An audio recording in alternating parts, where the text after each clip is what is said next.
요즘 계속 우리 성결회를 통해서 하나님의 성품, 하나님이 어떤 분이신지에 대한 이야기를 우리 함께 나누고 있습니다. 오늘은 진노하시는 하나님, 진노하시는 하나님에 대한 이야기를 나누며 함께 은혜를 나누는 시간을 갖도록 하겠습니다.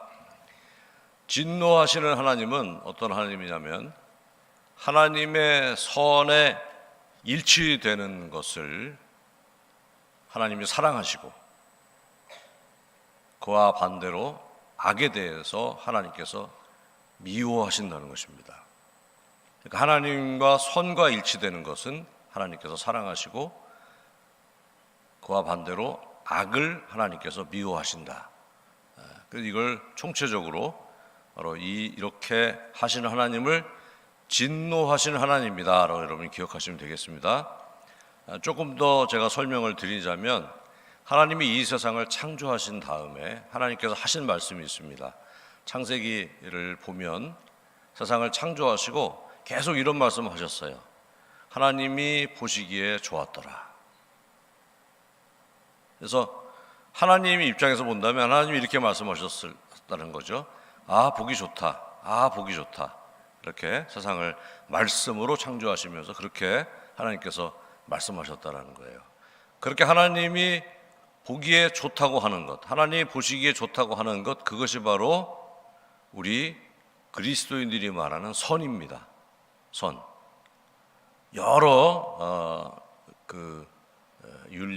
여러 이제 종교나 다른 여러 가지 어떤 책에도 선에 대한 이야기가 많이 나옵니다만 우리 그리스도인의 선은 하나님이 보시기에 좋았더라. 그게 우리의 선이에요. 그것이 우리가 추구하는 길이고 또 성경에서 말씀하시는 유일한 선입니다. 그래서 성경을 보면 하나님이 보시기에 좋은 그런 여러 가지 행태가 우리가 해야 될, 지켜야 될 규례가 기록되어 있고 또 반면에 하나님이 보시기에 악하다고 하는 하나님이 미워하시는 또 모든 모습들이 여러 행태들이 또 성경에 기록되어 있습니다. 그래서 하나님이 보시기에 좋았더라라는 것이 선이라면 하나님이 보시기에 악하다는 것은 이 하나님이 보시기에 좋은 선을 거스르는 것입니다. 하나님이 보시기에 좋은 선을 역행하는 것, 이것을 모두가 이 모든 것을 우리는 악이라고 이렇게 표현합니다. 그 악을 저지르는 것이 또 죄죠.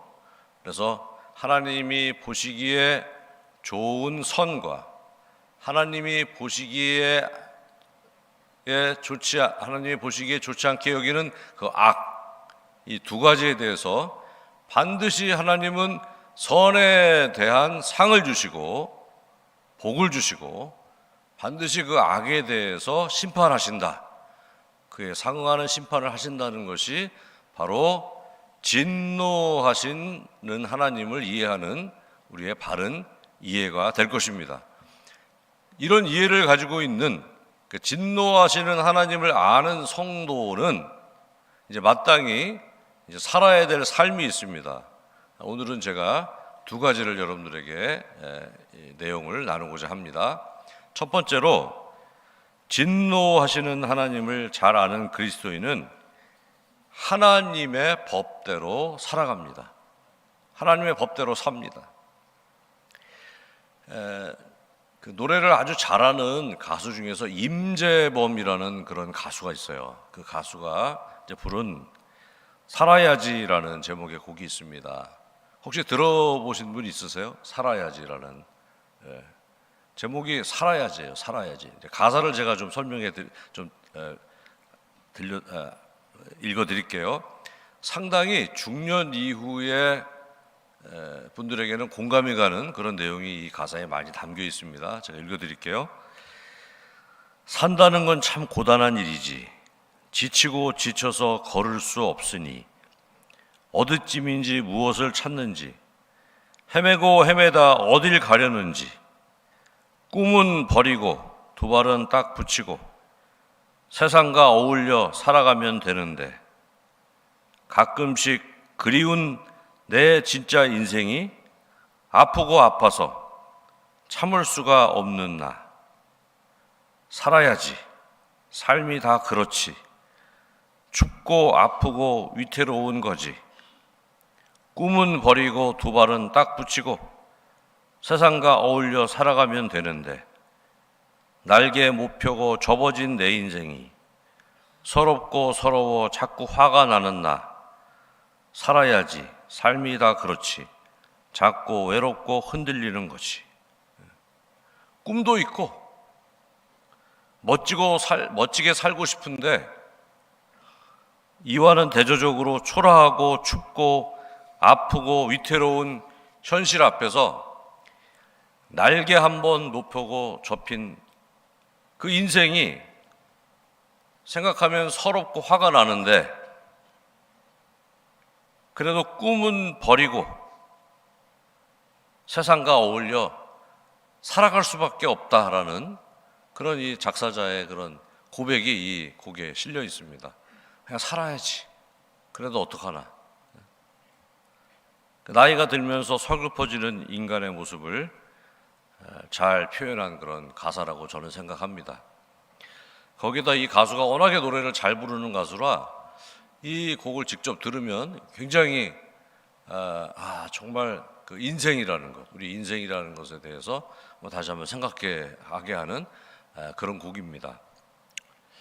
그런데 우리 인생이 이렇게 끝난다면 좀 멋지게 살고 싶은데 이룬 것이 하나도 없이 그냥 어쩔 수 없이 살 수밖에 없는 그런 삶으로 살다가 그렇게 쓰러진다면 얼마나 서글프겠습니까? 우리 그리스도인도 때로는 이런 마음을 가질 때가 있습니다. 몸은 점점점 쇠퇴해지고 여기저기 몸은 아파지는데 예전 같지 않은 기억력과 또 예전 같지 않은 그런 힘, 그리고 가장 그래도 내가 즐겁게 지냈던 교회에서도 뭔가 소외되는 것 같은 느낌이 들기도 하고, 그리고 참 교회에 나오는 것도 쉽지가 않고, 그런 여러 가지 또 이런 마음이 그리스도인도 들 때가 있습니다. 그럼에도 불구하고 이 상황을 이런 모든 그냥 두면 서글플 수밖에 없는 인생이지만, 하지만 이것을 역전시키고 또 그렇게 살지 않게 하는 바로 능력이 어디에 있느냐면 언제나 그런 것처럼 하나님께 있는 줄로 믿습니다. 특별히 어떤 하나님의 속성이 우리로 하여금 이런 모든 서글픔을 이겨낼 수 있게 하냐면 바로 오늘 우리가 함께 나눌 진노하시는 하나님이에요. 진노하시는 하나님. 진노하시는 하나님이라는 이 사람의 속성이 때로는 우리를 두렵게도 하고 거북하게 할지도 모르지만, 하지만 이 선과 악에 대한 분명한 기준이 있으시다는 거, 하나님께서. 선에 대해서 분명히 하나님께서 상을 주시고 악에 대해서 분명히 심판하신다는 이 하나님의 이 진노하시는 하나님의 속성이 우리 인생의 모든 이런 약해지고 서글플 수밖에 없는 그런 인생을 역전시키는 중요한 답이 될 줄로 믿습니다. 왜냐하면 결국은 우리 인생에 대한 평가는 다른 사람이 하는 것이 아니라, 내가 하는 것이 아니라 하나님이 하시는 것이기 때문인 줄로 믿습니다. 바로 상과 벌이 분명하신 하나님의 기준이 어떠냐는 거예요. 내가 생각할 때 내가 서글픈 것 같고 남이 볼 때 나를 서글프게 생각하는 것은 중요하지 않습니다. 중요한 것은 하나님께서 나를 어떻게 보고 계시느냐, 하나님께서 나를 어떻게 인정하고 계시느냐, 이것이 가장 중요한 일인 줄 믿습니다.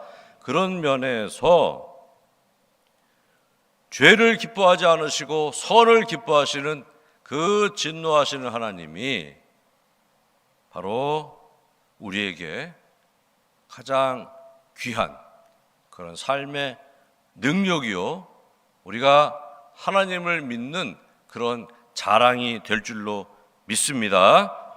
그래서 그리스도인은 진노하시는 하나님으로 인해서 우리의 육체적인 한계와 정신적인 한계에도 불구하고 하나님의 자녀가 된 그러한 성도는 하나님으로 인해서 서글프거나 억울해하지 않는 것입니다.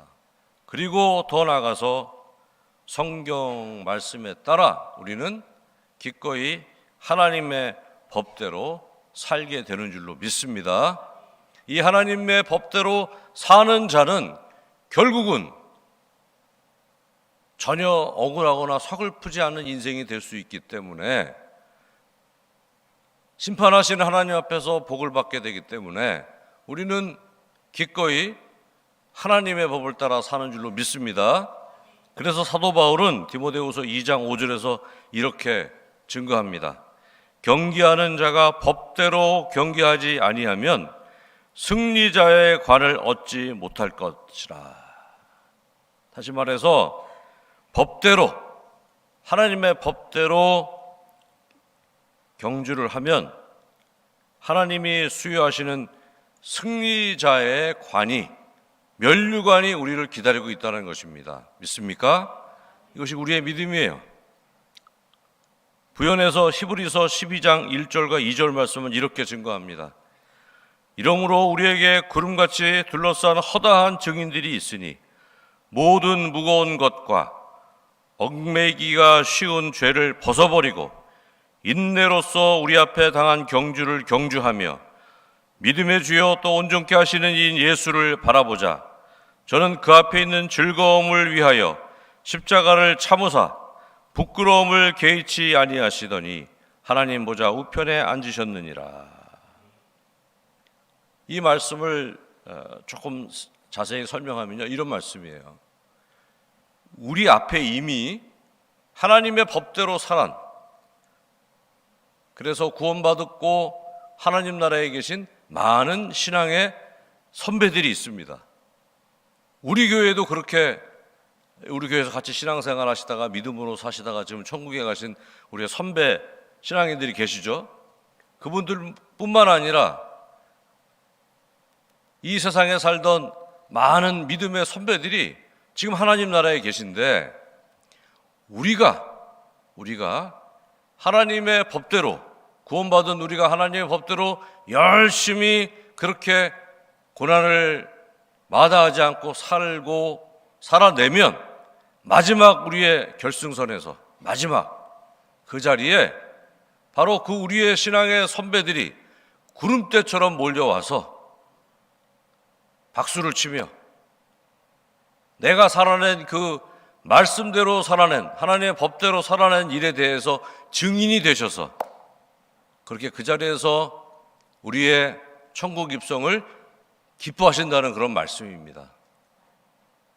그리고 그때 우리 예수님께서 우리가 이 땅에서 살아낸 하나님의 법대로 살기 위해서 우리가 애를 쓴 그 흔적에 따라 예비하신 상을, 면류관을 우리에게 주신다는 그런 말씀이에요. 이 사실이 비록 힘들고 어려울지라도 하나님의 법대로 경주를 하는 저와 여러분의 그러한 기초가 되는 말씀인 줄로 믿습니다. 그래서 우리는 그날을 기대하며 사는 거예요. 그날을 기대하며 오늘 힘들더라도 법대로 사는 것입니다. 하지만 이러한 기준이 없는 인생은 재물과 권세와 명예와 인기를 숭배하다가 이제 이 모든 것들이 사라지면 서글프고 초라해질 수밖에 없는 것입니다. 모든 것을 갖고 있다고 하더라도 하나님이 빠진 인생은 몸이 늙고 병들면 결국 서럽고 슬플 수밖에 없다는 것입니다. 그리고 그들을 기다리고 있는 것은 영원한 지옥에서 그 진노하시는 하나님의 노여움을 영원히 받게 되는 것입니다. 반면에 이 세상을 창조하시고 보존하시며 통치하시는 하나님의 법을 기준으로 삼는 인생은 다릅니다. 하나님의 법대로 경주를 한 사도 바울은 고린도후서 4장 16절에서 이렇게 증거합니다. 그러므로 우리가 낙심하지 아니하노니 우리의 겉사람은 낡아지나 우리의 속사람은 날로 새로워지도다.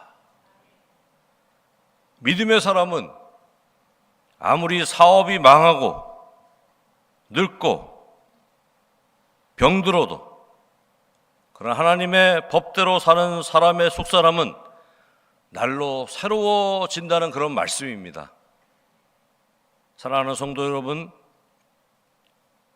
이 삶이 힘들고 어려워도 그래도 힘을 내서 십자가를 지신 예수님을 따라 하나님의 법대로 사는 그 삶이 진노하시는 하나님을 믿고 하나님의 법대로 사는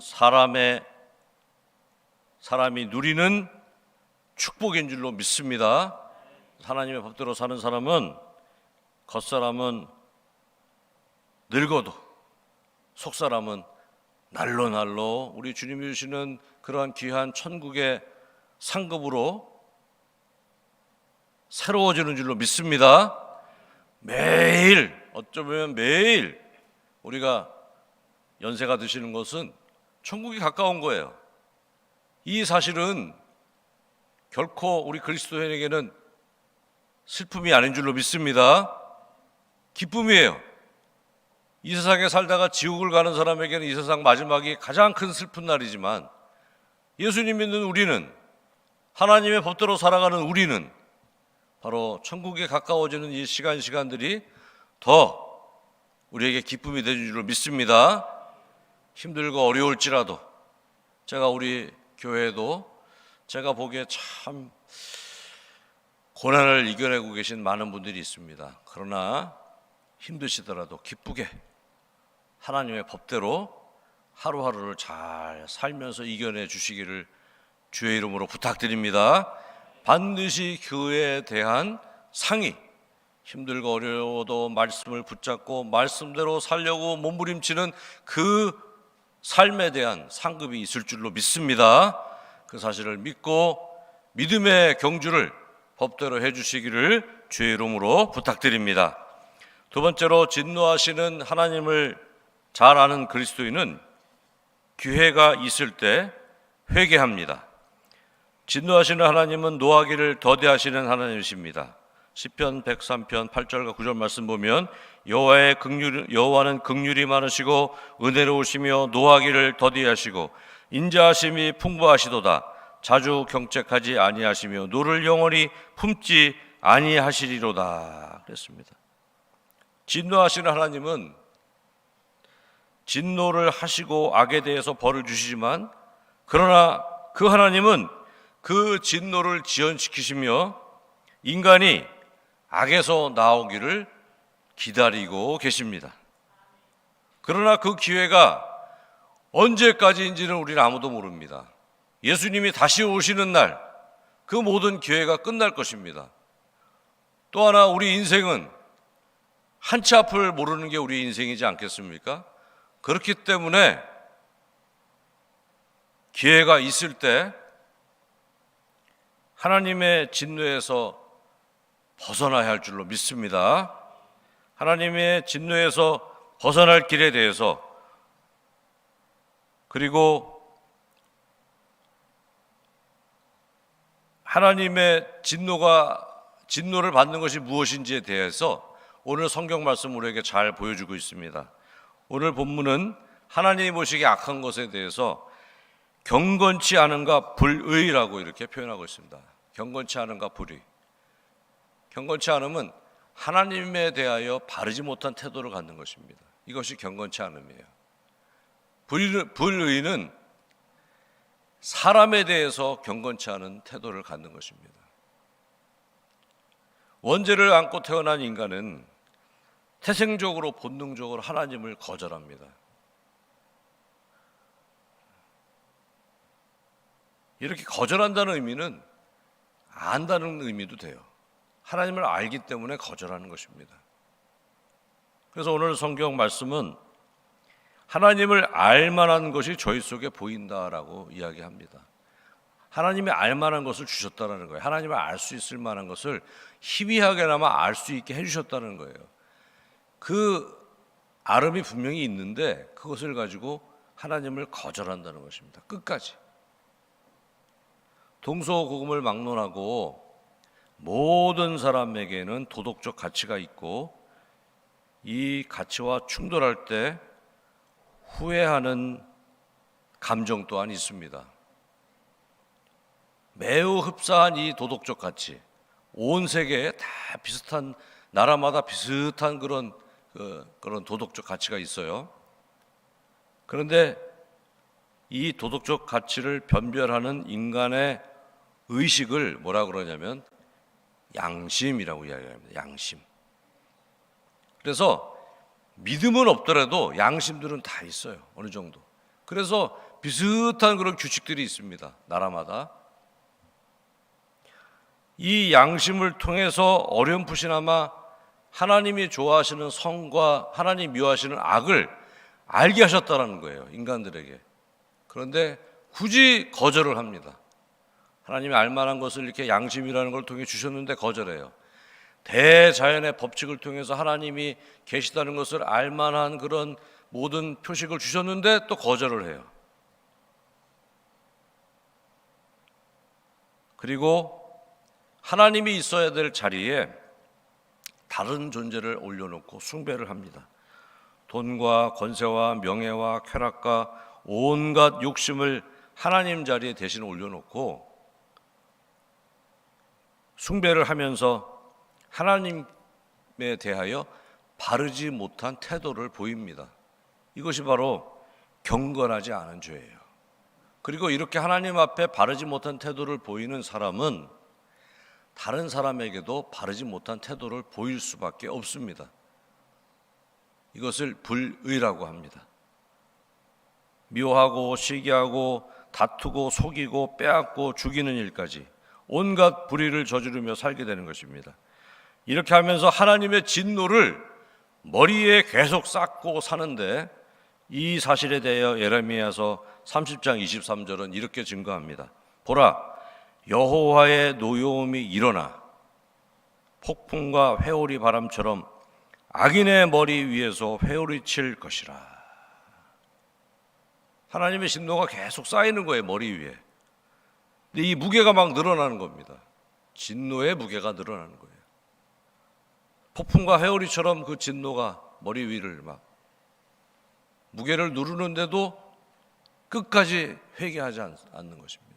근데 문제가 생기는 거죠. 어느 날 조선시대 우리 여성들은 가채라는 것을 머리에 이렇게 올렸습니다. 가발이죠. 이렇게 크게 가채를 올렸어요. 이게 막 나중에는 경쟁이 됐다 그래요. 더 화려하고 더 무겁게 만드는 것이 경쟁이 돼서 이게 나중에 보통 4kg에서 5kg 정도 됐다고 합니다. 그러니까 4kg, 5kg 정도 아령을 머리에 이고 사는 것과 같아요. 그러니까 목 디스크에 많이 걸렸고 어떤 사람은 목이 부러져서 죽는 사고가 있었다고 합니다. 실제로 조선 후기 학자 이동무라는 사람이 청장관 전서에 글을 썼는데 이런 글을 썼어요.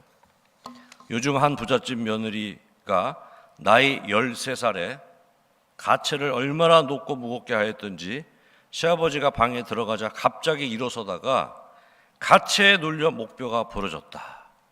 사치가 능히 사람을 죽였으니 슬프도다. 이렇게 글을 썼다고 합니다.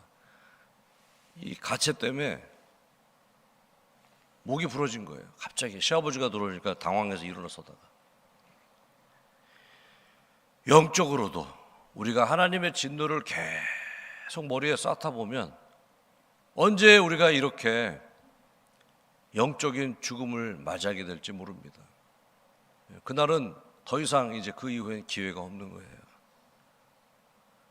하나님은 노하기를 더디하실 뿐만 아니라 심지어 계속 머리에 진노를 쌓고 있는 그 인간을 불쌍히 여기셔서 예수님을 이 땅에 보내셔서 지은 죄를 다 용서해 주시고, 그리고 부활하심으로 하나님 앞에 살도록 하나님께서 은혜를 주실 줄로 믿습니다. 이 시간 혹시 하나님을 믿지 않는 분들이 있다면 더 이상 하나님의 진노를 머리에 쌓고 계시지 말고 회개하고 예수님 믿으시기를 주의 이름으로 축원합니다. 회개하고 예수님 믿으세요. 이 세상을 온전히 심판하시는, 선과 악에 대해서 분명히 심판하시는 하나님을 믿고 하나님의 그런 선하심에 따라 사는 그러한 삶을 선택하시기를 주의 이름으로 부탁드립니다. 또 구원받은 이후에도 그리스도인은 수시로 회개를 해야 합니다. 성령의 인도함을 받아 그리스도인은 죄를 지으면 죄책감 때문에 거북합니다. 그대로 놔주면 딱딱하게 굳어서 이 굳은 살처럼 화인 맞아요. 그러니까 그렇게 되기 전에 수시로 하나님의 법에 따라 살지 않는 나 자신에 대해서 성령께서 경종을 울리시면 그때그때마다 우리는 회개하며 살아야 될 줄 믿습니다. 회개하며 살아야 돼요. 항상 하나님을 믿는다고 하면서 조그만 고난에도 억울해하고 서운해하고 원망하고 불평하는 연약함을 회개해야 될 줄로 믿습니다. 원망과 불평 속에 사는 불순종을 우리는 또 늘 회개해야 될 줄로 믿습니다. 하나님의 마음과 가족의 마음과 이웃의 마음을 헤아리기보다는 오직 예수님 믿으면서도 내 욕심, 내 명예, 내 의견만 내세우고 시기하고 질투하며 불의를 행하는 죄를 회개해야 될 줄로 믿습니다. 회개는 그리스도인의 최대의 특권입니다. 기회 있을 때 죄를 회개하고 기회 있을 때 예수님 믿고 구원받으시기를 주의 이름으로 부탁드립니다. 진노하시는 하나님은 하나님의 선을 따라 사는 사람에게는 축복이고 악을 행하는 사람에게는 저주입니다. 오늘도 하나님의 법을 따라 기쁘게 행진하는 저와 여러분 되시기 바랍니다. 그리고 기회 있을 때 죄를 회개하고 예수님 믿고 기회 있을 때 죄를 회개하고 성결한 삶을 살아가는 저와 여러분 되시기를 주의 이름으로 축원합니다. 기도하겠습니다. 선을 사랑하시고 악을 미워하시는 진노하시는 아버지 하나님, 하나님의 은혜에 감사드립니다. 우리로 하여금 하나님을 하나님으로 예배하며 하나님의 의로 주변을 대할 수 있는 은혜를 베풀어 주시옵소서. 이 시간 예수님을 아직 믿지 않는 지체들에게 하나님의 구원의 은혜를 내려 주셔서 예수님 믿고 예수님의 십자가와 부활의 사건을 믿고 예수님을 주인으로 영접하는 기적을 베풀어 주시옵소서. 예수님의 이름으로 기도합니다. 아멘.